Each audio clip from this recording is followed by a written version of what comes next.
So in this video, we'll be discussing specialization and division of labor, and we will be specifically going over advantages of division of labor.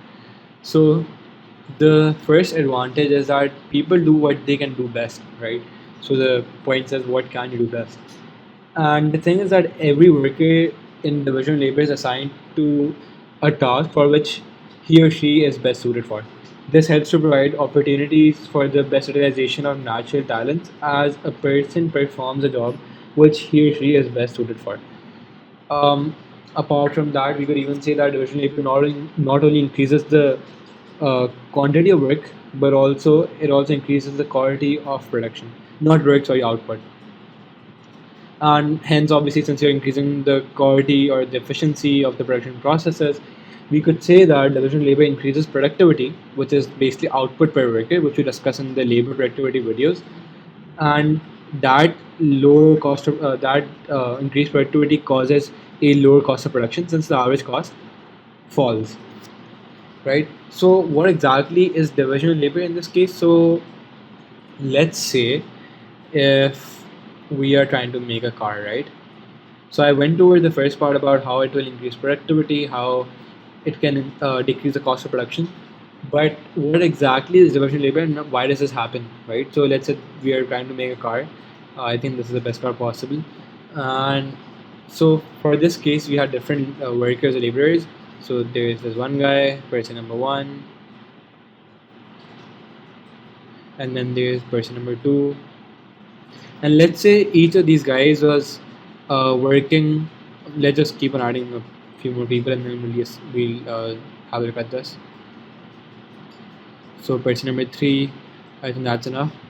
So let's say each of these guys was tasked to make one car. So person number one was making one complete car. Person number two was making another complete car. And person number three is making another complete car. Then in that case, it would take them more and more time, because let's say this guy, person number one, is really good at putting on tires, but the person not good at, let's say, putting on the windows or making space for the windows. So that would mean this guy is actually really efficient in the production of these tires, but not really productive in putting on the windows. And then as you move to person number two might be really good at, let's say, putting on the windows, and he might not be good at putting on the tires. And person number three, let me just change the color of this in order to make more sense out of this. So let's just make it red.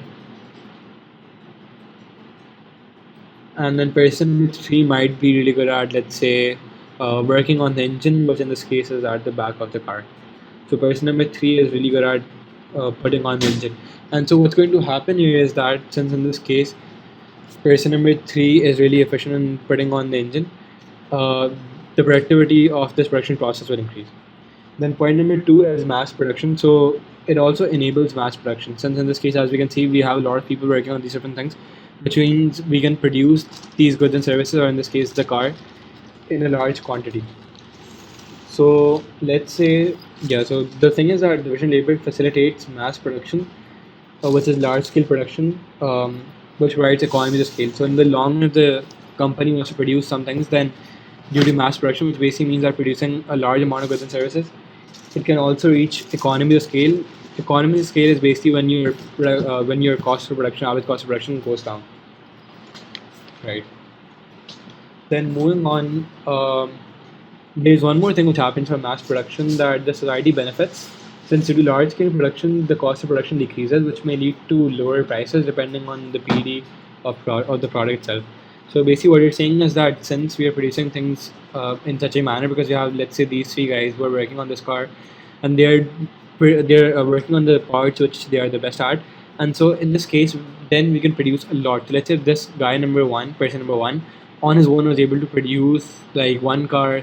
Person number two on his own was able to produce one car per day, and person number three was able to produce one car per day. Then if we divide them up into different processes, so let's say person number one is only working on the wheels, and person number two is only working on the windows, and person number three is only working on the engine, then they can together produce 6 cars per day, which is twice the number of cars they were able to produce if they're producing them individually.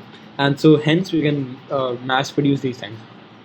And when we do that, since the efficiency is really high, so in the same amount of time we can produce more, uh, and maybe with the same amount of resources we can produce more. So let's say we are wasting less resources, so we can produce more. Hence the average cost of production goes down, and we could even, since the cost of production is going down, the company might even, depending obviously on the price elasticity or demand, which you can refer to from one of the videos on price elasticity demand.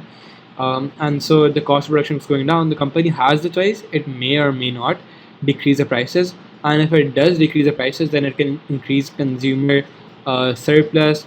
It can also increase the welfare of the people. And consumer surplus is one more concept that you can go over from one of the videos. You can search it up. So consumer surplus can increase, the welfare of the people will increase. And if you do consumer surpluses, then just think about it like this: that if something is cheaper, you would be happier in buying that thing as compared to if it was expensive. So that's pretty much it from this video.